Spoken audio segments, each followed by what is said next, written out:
Jalan-jalan ke Purwokerto, jangan lupa ke Batu Raden. Di bawah kepemimpinan Bapak Prabowo, para guru akan semakin keren. Saya melaporkan bahwa percepatan penyaluran tunjangan ASN langsung ke rekening guru merupakan realisasi atas arahan dan kebijakan Bapak Presiden agar birokrasi dan layanan publik tidak birokratis. Sobat pendidikan, berjumpa lagi kita dalam program Visi Educare, tempat kita mendiskusikan isu-isu pendidikan secara kritis dan mendalam.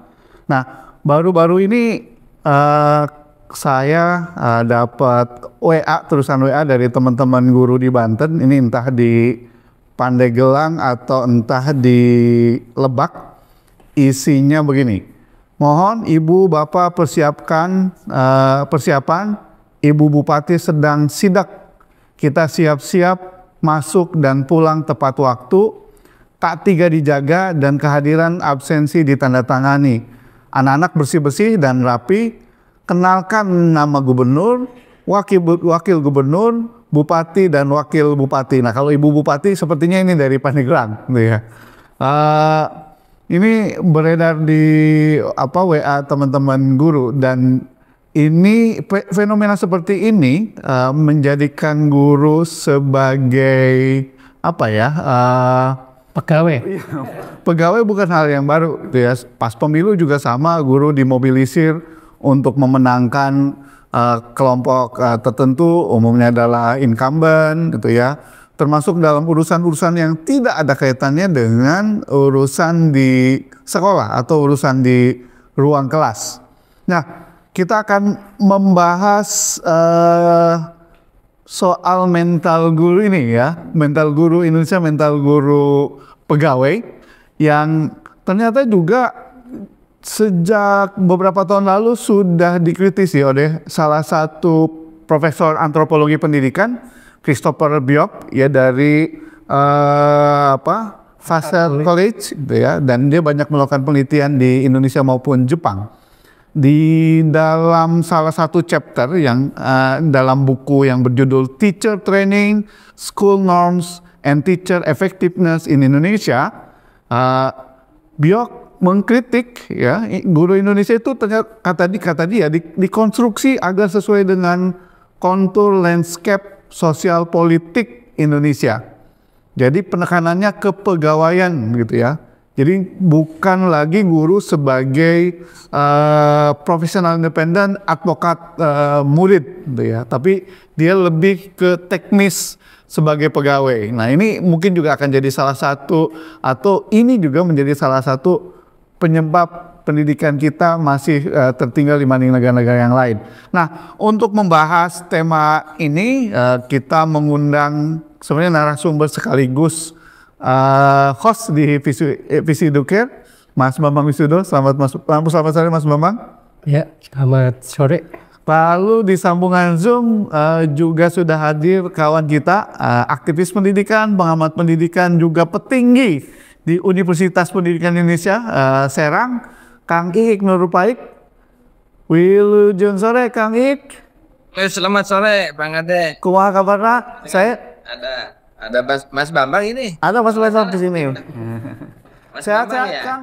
Yes. Ya. Lupa ingat nih Mas Bambang. Sehat-sehat Kang Iik? Alhamdulillah. Alhamdulillah. Salah puasa ini. Alhamdulillah. Siap. Mas Bambang. Saya ke Mas Bambang dulu, karena Mas Bambang tahun 2017 ini menulis menulis judulnya Guru Indonesia _2 Mental Pegawai. Dia ambil dari tulisannya Biok, ya Mas Bambang. Tulisan. Ya. Dan ditaruh di websitenya teman-teman Salam Yogyakarta, ya Mas Bambang. Iya Mas Bambang, maksudnya bisa cerita apa sih yang dijelaskan Biok mengenai guru di Indonesia ini? Dia kan melakukan penelitian katanya di Indonesia. Saya Mas Bambang. Ya, menarik sekali ya kalau kita ngomongin tadi ya, ada surat dari dinas yang minta guru-guru bersiap-siap, ada kedatangan bupati, bahkan minta agar guru-guru membuat supaya murid-murid hafal tentang nama-nama gubernur, wakil gubernur, bupati, wakil bupati dan sebagainya ya. Mungkin kalau nanti di tingkat lebih bawah harus hafal nama ketua RT, RW itu dan lurah dan sebagainya. Kalau hafal aja sih nggak apa-apa kan, Mas? Nggak apa-apa, tetapi kayaknya nggak perlu ya energi untuk menghafalkan seperti itu. Nah ini memang jadi relevan sekali untuk mendiskusikan lagi ya tulisan Bjork ini ya. Bjork ini kan seperti Bung Ade katakan dia seorang antropolog pendidikan ya. Dia pernah juga ngajar di Jepang dan beberapa kali melakukan riset di Indonesia dan di Jepang ya.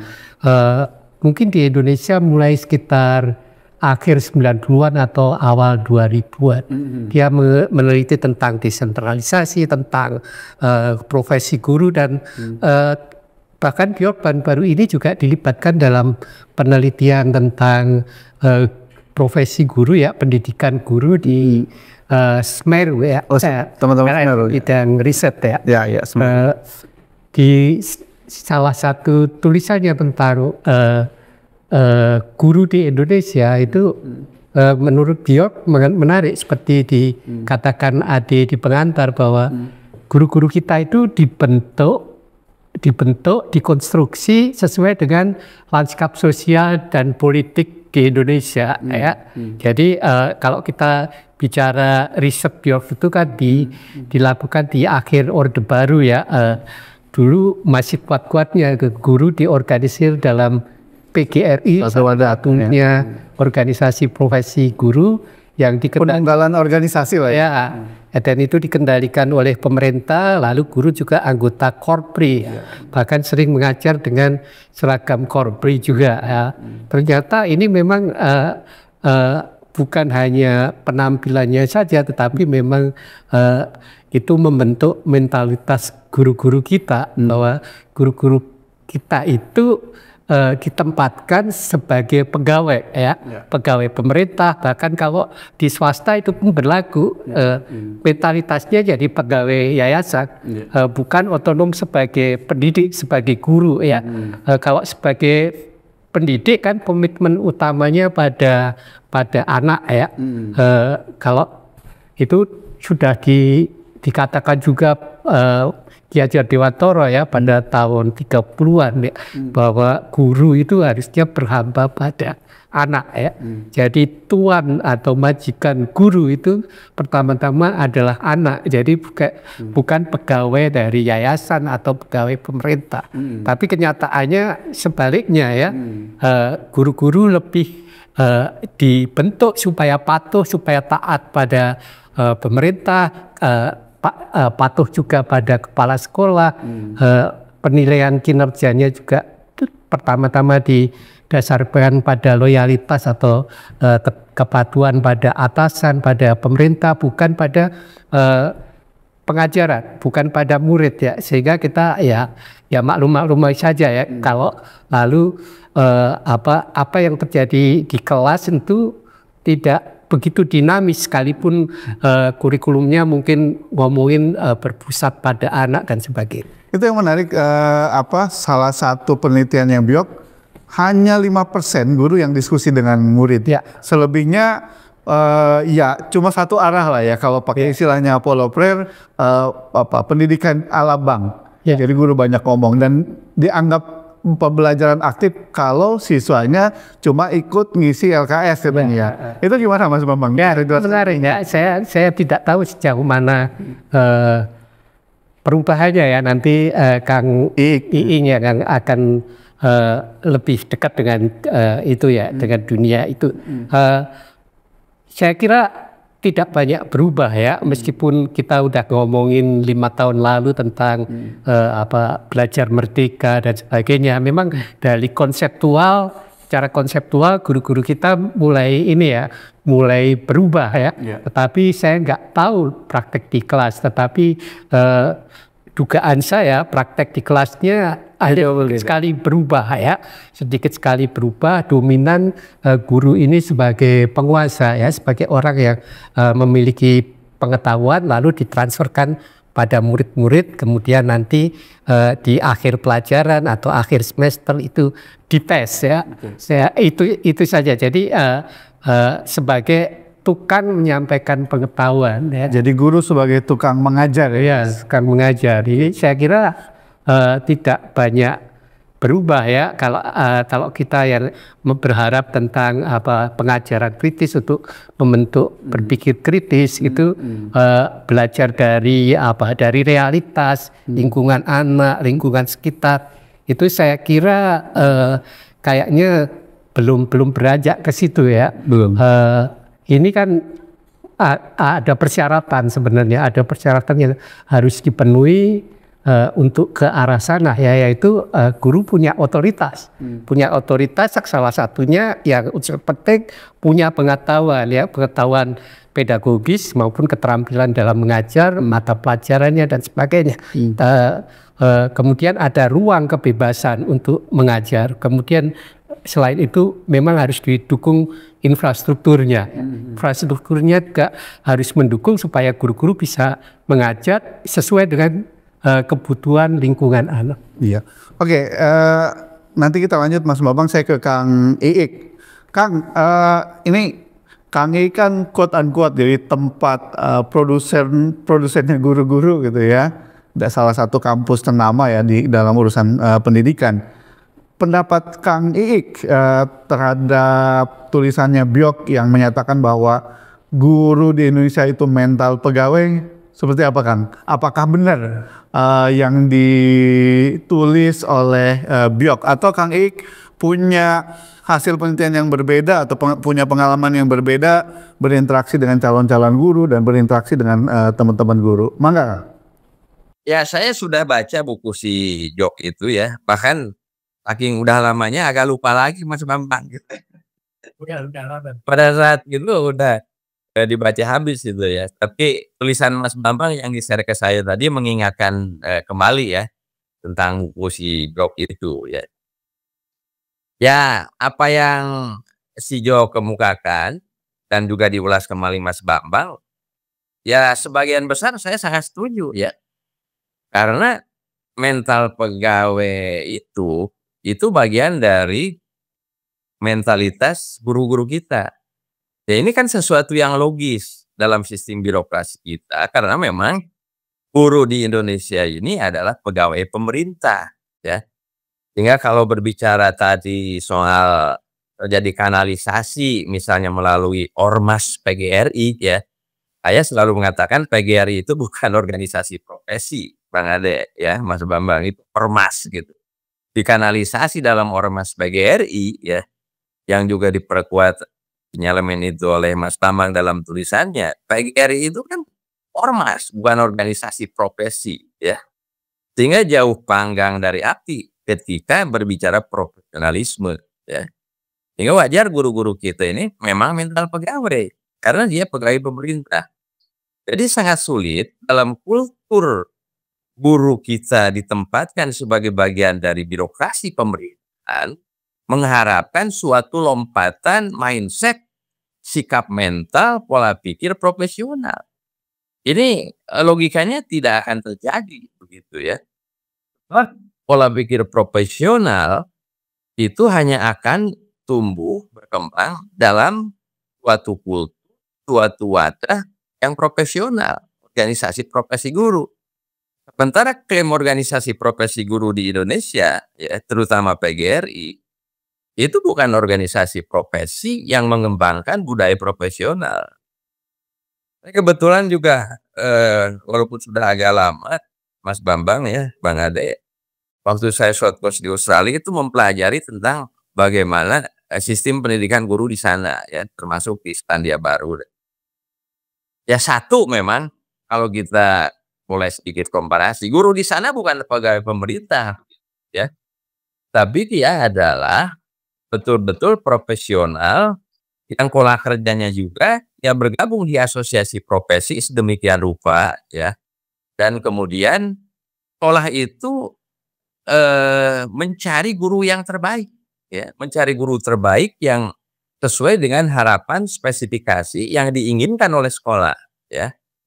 Dan itu guru melakukan kontrak dengan sekolah itu ya untuk sekian periode.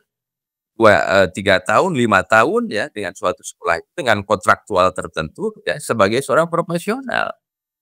Dan pemerintah dari sisi pembiayaan itu memberikan rent secara langsung kepada sekolah gitu. Jadi guru itu dikalkulasi harga dia berapa kontraknya itu oleh sekolah. Yang dananya dari pemerintah melalui blok grant. Sekian puluh miliar barangkali ya satu sekolah itu, satu sekolah dasar misalnya 100 miliar setahun. Silahkan Anda cari guru terbaik ya, cari headmaster terbaik, kepala sekolah terbaik, cari supervisor terbaik, cari manajer terbaik untuk dipekerjakan pada sekolah Anda. Begitulah iklim profesional yang saya temui di Australia misalnya. Ya dengan begitu pasti tawaran-tawarannya, transaksinya adalah transaksi profesional. Jadi saya 100% apa yang ditulis oleh Jok ini memang setuju gitu ya. Kan kalaupun kita telisik di Indonesia, barangkali di sekolah-sekolah swasta, Bang Ade ya, yayasan-yayasan swasta, sekolah-sekolah swasta yang memiliki kultur yang lebih profesional ini, itu adalah sedikit gambaran ya bahwa kontraktual guru itu dengan pihak lah misalnya kan di sekolah-sekolah tertentu yang memang memiliki kapasitas budgeting ya, kemudian juga berpikiran maju, itu guru-gurunya juga umumnya adalah profesional dalam tanda petik ya. Saya kira polanya seperti itu.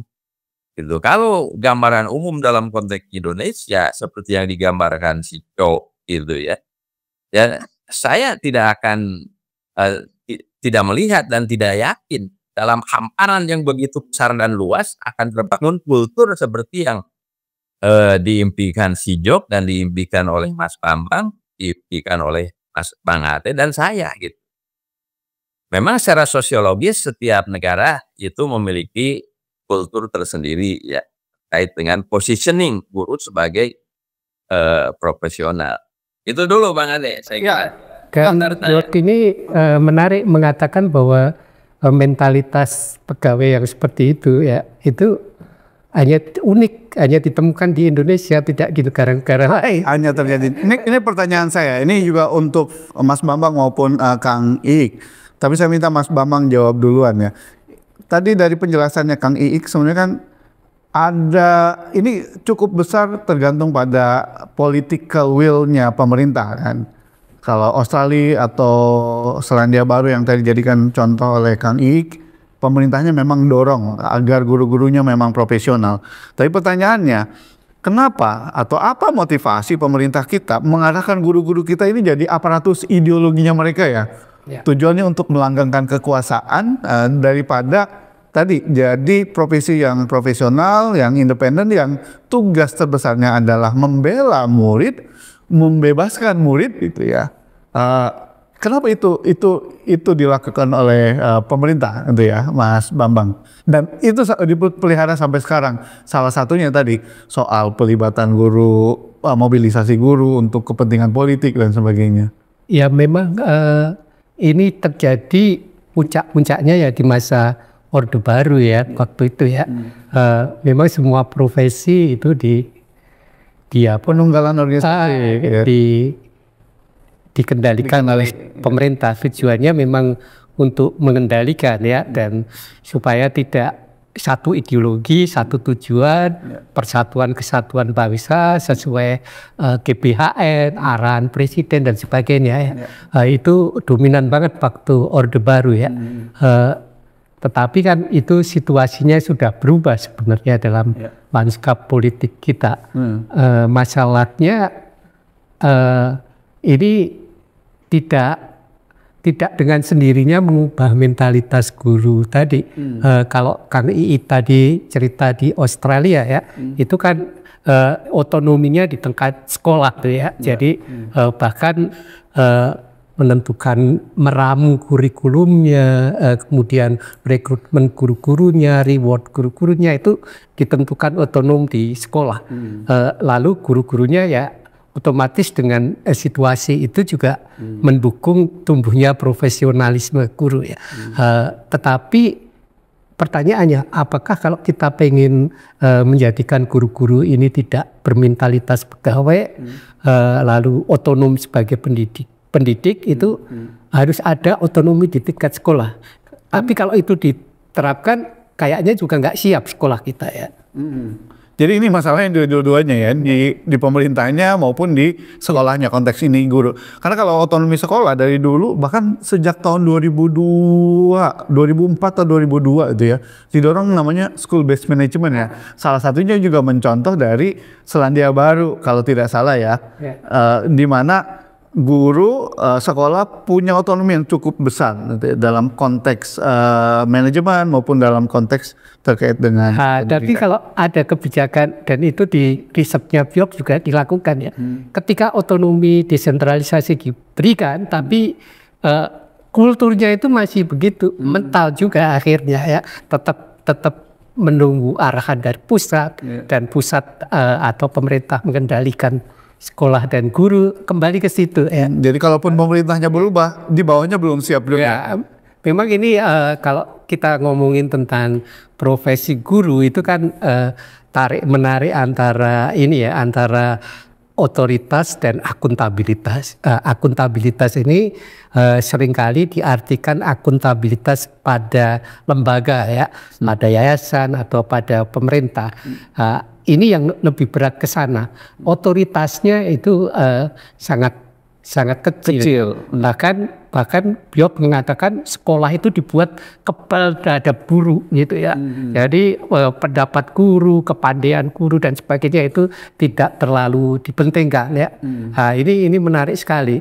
Padahal kalau kita mau mengembangkan, memajukan pendidikan ya, otonomi guru ini harus menjadi penting, otoritas guru menjadi penting, karena kan dia tanggung jawabnya lalu pada pengetahuan, pada anak ya. Oke.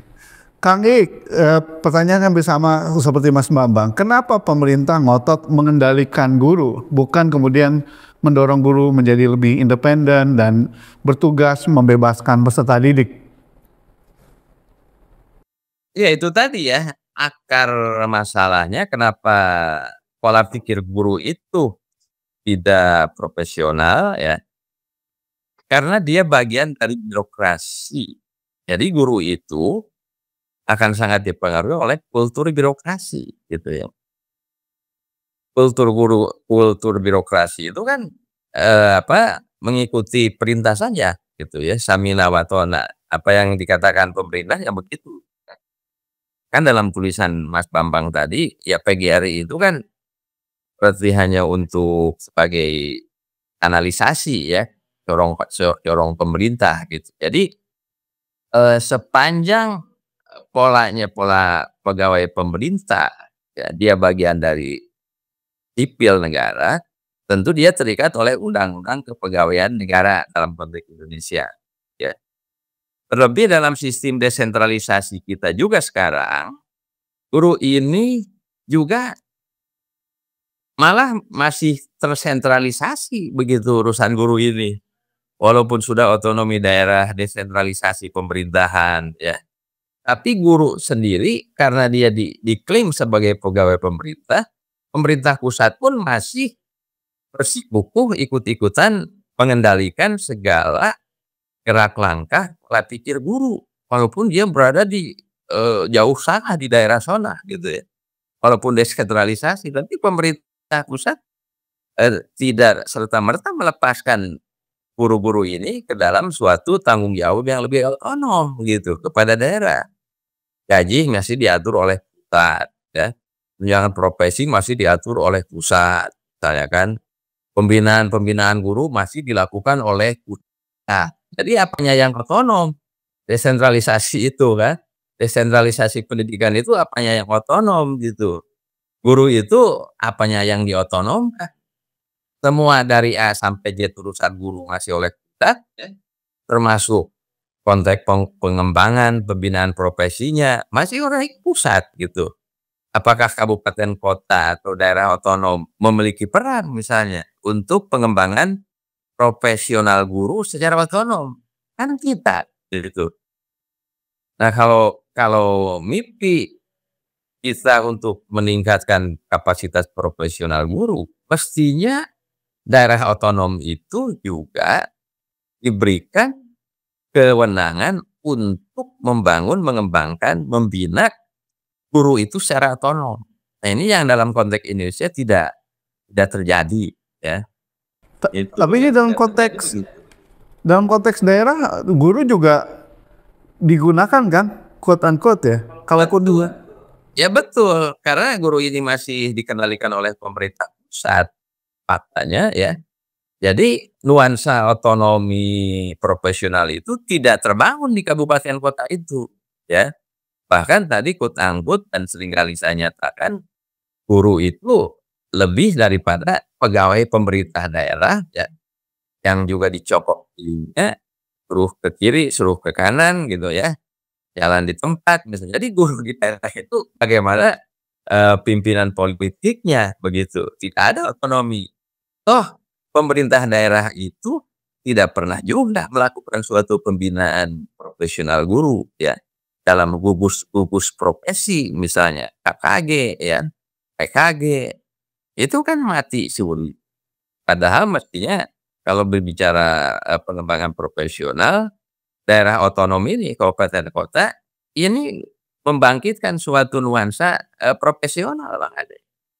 Saya melihat dalam konteks Indonesia terlebih sekarang ya, reformasi 20 tahun lebih, itu tidak ada nuansa pembinaan profesional guru di kabupaten kota, tidak ada ya.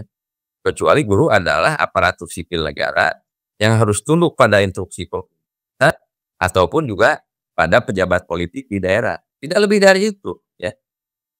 Saya kira begitu Mas Ngembangnya.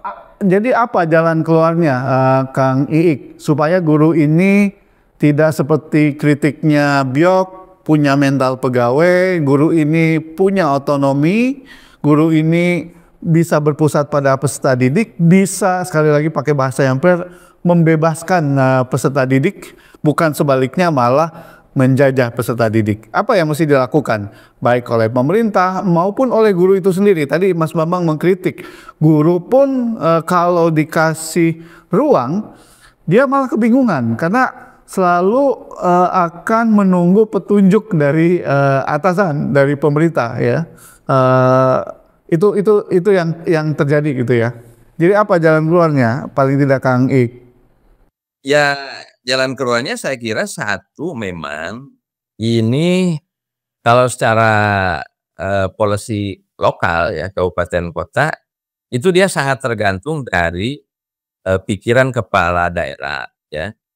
Yang kedua juga secara politik perlu pemerintah daerah itu didorong ya oleh organisasi-organisasi profesi yang ada untuk bisa berkomitmen memfasilitasi tumbuhnya ya organisasi-organisasi profesional. Jadi kelompok kerja guru ya, kelompok kerja kepala sekolah, pengawas, itu diberikan ruang lagi gitu. Tidak dimatikan seperti sekarang. Artinya diberi ruang lagi itu fasilitasi dengan program-program yang baik ya, dukung dengan pendanaan untuk pengembangan profesional yang baik. Urusan ini masih ditarik oleh pusat. Ini yang Indonesia ini memang sangat membingungkan. Dan kalau tadi Bang Ade pertanyaannya bagaimana solusinya, ini memang harus ada kebijakan radikal ya. Yang ini harus disuarakan pada tataran resmi di DPR RI ya. Kementerian juga memberikan otonomi penuh kepada level kabupaten kota dan organisasi profesi guru ya, mau PGRI ataupun organisasi guru lainnya ya, organisasi guru kan banyak, tidak hanya PGRI. Nah ini bagaimana didorong untuk berjalan pada pengembangan profesional begitu. Ya ini kan suatu kebijakan politik saya kira ya. Lagi-lagi polisinya harus begitu gitu. Saya kira itu Bang Ade. Oke, Mas Bambang, gimana? Menurut Mas Bambang apa yang mesti dilakukan? Ya. Baik pemerintah maupun oleh guru sendiri. Kalau otonomi sudah ada manajemen basis sekolah, lalu kemudian ada juga Merdeka Belajar, gitu ya. Kalau soal jaminan organisasi di Undang-Undang Guru juga Gak berubah. ya, ada jaminan bahwa tidak hanya satu organisasi, bisa di banyak organisasi. Jadi apa yang mesti dilakukan agar guru ini tidak bermental pegawai, cuma menunggu petunjuk, tidak kreatif, itu ya. Apa yang mesti dilakukan oleh semuanya lah, Mas Bambang, terutama pemerintah dan guru atau sekolah? Ya memang ini satu namanya kultur lanskap sosial ya, yang saling berinteraksi, dan itu mengubahnya juga tidak mudah dan butuh agenda jangka panjang. Tetapi sebenarnya ada beberapa hal ya yang perlu kita perbaiki. Pertama-tama kalau kita bicara dari sudut relasi guru dan pemerintah itu pemerintah harusnya mengendorkan kendalinya, kontrolnya pada guru, memberi kepercayaan kepada Misalnya? otonomi pada guru. Ini kan yang dihabisi selama 30 tahun orde Lama. Orde baru juga sebenarnya orde lama banyak dikendalikan oleh tadi ya partai politik guru-guru. Itu kontrol ini yang dikendorkan, itu penting. Dan sebenarnya kemarin kalau kita bicara program pemerintah itu baru terjadi yang cukup sistematis ya zamannya Nadiem itu ya. Mulai diberi kebebasan, sayangnya memang konsepnya juga belum lengkap, tapi itu baru berjalan 3 tahun udah dihabisi oleh masyarakat maupun oleh politik. Jadi ini pertama dari pemerintah. Lalu kedua saya kira ya mau tidak mau ya kita menggantungkan pada ini ya lembaga pendidikan guru ya. Kita berharap lembaga sekolah-sekolah guru ini memang benar-benar mengubah orang-orang yang mungkin kurang kritis menjadi kritis, sehingga terbentuklah budaya independen, kultur independen, otonom, dan berpikir kritis dari guru-guru. Dan mungkin ini juga saya kira kekurangannya ya kalau kita diskusi dengan Pak Lodi, Pak Jimmy kan ada banyak hal yang hilang dalam pendidikan guru ya. Misalnya soal filsafat pendidikan, soal sejarah pendidikan, sosiologi pendidikan itu tidak banyak diperkenalkan pada guru-guru, lebih banyak pada hal-hal yang yang sifatnya teknis mengajar sekarang ya.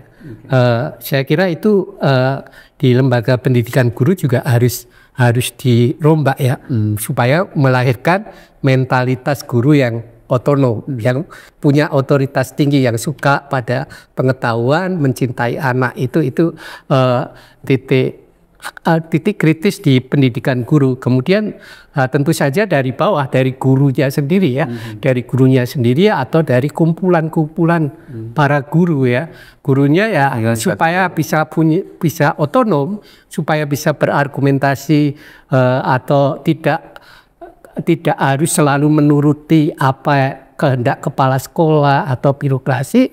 Mereka harus punya pengetahuan yang cukup memadai ya, baik dalam bidang studinya, dalam pedagogisnya, sehingga bisa berargumentasi. Seringkali kan inisiatif guru dipatahkan begitu saja oleh kepala sekolah atau oleh pengawas dan sebagainya. Karena apa? Karena guru nggak bisa berargumentasi ya, bahwa apa yang dilakukan itu adalah sesuai dengan kurikulum. Jadi sesuai dengan kurikulum itu kan tidak harus plek sesuai kurikulum atau buku pelajaran. Tapi tugas guru kan harusnya justru mengadaptasikan, menegosiasikan ya. Apa gunanya misalnya matematika ya di satu SMA, kalau dulu IPA ya, jurusan IPA dia belajar kalkulus, tetapi ternyata Kebanyakan lulusannya itu jadi buruh atau nggak bekerja, nggak bekerja di bidang seperti orang tuanya. Ini sangat nggak relevan ya. Mungkin yang diperkuat matematika yang lain kayak gitu-gitu kan. Ini kan tergantung pada otoritas gurunya. Otoritas guru sangat tergantung pada pengetahuan yang dimiliki juga. Terakhir Kang Ik, tadi Mas Bambang menyebutkan kampus penghasil guru juga punya peranan ya dalam membentuk guru-guru yang otonom, guru-guru yang kritis. Tantangannya apa yang dihadapi oleh Kang Ik ya di UPI dalam membuat melahirkan guru-guru yang ideal tadi. Bahkan kalau gurunya kritis sebenarnya, kalaupun gurunya dipaksa dimobilisir kan mestinya juga bisa melawan. Tantangan terberatnya apa Kang Ik? Ya, ini memang sesuatu yang kompleks ya dalam konteks Indonesia, sehingga saya pun mengamati ya bahwa dalam hampir 25 tahun terakhir ini, alih-alih Indonesia ini mampu merekrut calon-calon terbaik, calon guru ya, atau calon-calon yang sekiranya punya kompetensi yang diharapkan. Menurut saya itu tidak terjadi, ya, tidak terjadi. Artinya dari sisi rekrutmen saja, mahasiswa-mahasiswa kependidikan ini, ya, itu kan menjadi sangat beragam. Itu bahkan lembaga-lembaga perguruan tinggi pendidikan tenaga kependidikan juga itu kualitasnya semakin tidak terkontrol sekarang ini, ya, banyak menjamur Bang Ade ya. Ruko-ruko ya banyak ya. Iya, jadi LPTK tertentu yang selama ini menjadi pionir barangkali masih sangat bisa dipertanggungjawabkan. Tetapi juga lembaga-lembaga lain misalnya di luar LPTK mainstream yang selama ini pionir Indonesia, itu juga kan tidak jelas begitu. Jadi kalau apa yang disinyalir oleh Mas Bambang ya, bahwa dari sisi rekrutmen guru juga kita masih sangat lemah gitu. Dan saya punya data gitu ya, dengan jumlah LPTK sekarang yang hampir 500 di Indonesia ya, itu jumlahnya sangat variatif. Proses PPG juga saya melihat belum menjadi jawaban yang diharapkan terhadap rekrutmen, pembinaan, pengembangan calon-calon guru. Ini realita dalam konteks Indonesia tuh. Karena ada suatu inkonsistensi ya, ketika kita mengharapkan rekrutmen guru ini adalah calon-calon yang setidaknya memiliki kapasitas ya, itu pada sisi lain justru dirusak oleh pola seleksi yang juga tidak selektif begitu ya. Dan ini lagi-lagi sulit diharapkan memang. Apa yang disampaikan Mas Bambang ya, kita memiliki suatu calon ya dengan kualifikasi yang bagus ya. Dan data saya di UPI misalnya memang masih bagus kalau di UPI itu 10 besar setidaknya ya, bahkan 5 besar. Tapi kalau misalnya di tempat-tempat lain ya itu tidak jelas gitu.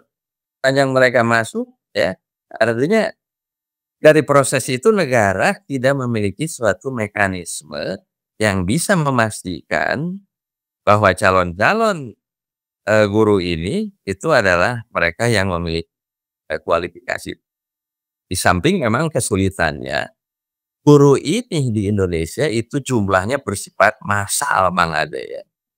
Massal, bahkan mungkin terbesar di seluruh dunia ya. Jumlah guru bisa 1 juta gitu ya, bahkan 1,5 juta begitu. Ini kan dalam jumlah yang besar dan bersifat massal, akhirnya proses penyaringan rekrutmen juga sulit untuk bisa mengayak atau menyaring gitu ya calon-calon yang kompeten, karena dia sangat bersifat massal dan layanannya pendidikan ini juga bersifat sosial. Jadi guru-guru yang lebih kurang 1,5 juta ini di Indonesia akhirnya menjadi pekerja sosial Bang Ade ya, bukan pekerja profesional. Ini agak kompleks diskusi ini. Saya kira itu dulu Bang Ade ya. Mudah-mudahan sih tidak menjawab, nanti kita lanjutkan lagi. Iya, justru itu. Ini panjang kita akan diskusikan ini karena ini hal penting. Karena kalau guru masih seperti sekarang, seperti kritiknya Byok, mental pegawai, kita tidak bisa berharap pendidikan kita bahkan membaik. Justru sebaliknya, pendidikan jadi tempat untuk kepentingan-kepentingan politik dibanding untuk membebaskan peserta didik atau menjadikan peserta didik menjadi memanusiakan manusia lah kalau istilahnya Diakara gitu ya. Nanti kita akan lanjut di diskusi yang lain terkait dengan ini ya, diskusi lanjutannya Kang Ik ya. Untuk sementara ya saya kira cukup Mas Bambang ya. Kang Ik hatur nuhun atas pencerahannya. Dan sobat pendidikan jangan lupa sobat bisa diskusi di kanal kami di kolom komentar, nanti bisa dikomentari Kang Ik ataupun Mas Bambang kalau ada pertanyaan atau pernyataan atau mungkin juga pendapat yang berbeda. Kalau untuk tulisannya Byok bisa cari buku-bukunya, atau kalau mau artikel Byok khusus soal guru mental pegawai bisa buka websitenya Salam Yogyakarta, itu ada tulisan Mas Bambang. Jadi, dan sekali lagi di akhir tidak bosan saya mengingatkan untuk komen, like, subscribe. Kadang ketukar-tukar ya Mas Bambang. Ya pokoknya 3 itulah, atau sebarkan video ini ke teman-teman yang lain. Terima kasih banyak. Saya akhiri. Wassalamualaikum warahmatullahi wabarakatuh.